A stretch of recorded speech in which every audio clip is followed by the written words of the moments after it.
A group of retired Zimbabwean military general and senior civil servants who fought in the liberation struggle have dramatically challenged the proposed constitutional amendments, warning the changes risk betraying the very ideals they went to war for. Sanabina Mashkobdanyo Wachinzi, War Veterans Revolt. Retired General demand referendum on constitutional changes. Sanabina Mashoko Mudapangwa Ine Kuchanukwa Kunzi Iwa. This is a dead end for Mnangagwa. Don't subscribe or like out on the bell icon. Tina about truth Mudanyo Komchinzi. In a strongly worded submission dated 12 March 2026, it went to the Clerk of Parliament, Edmond Hambend.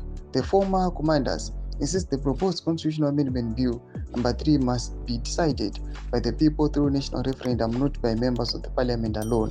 The document signed on behalf of the group by retired Marshal Henry Mchena argues the Zimbabwe's liberation war was fought to secure the people of Zimbabwe, power to the people.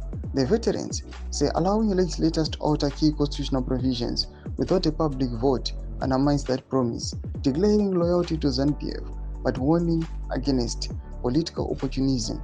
The ex-combatants said the constitution belongs to all Zimbabweans, not any single party, and urged Parliament to halt the process and let the citizens have the final say. Tomba developments are from Zimbabwe. Pinakome section menu was a mafungro anymore to live on super cheat. So subscribe or like channel the bell icon.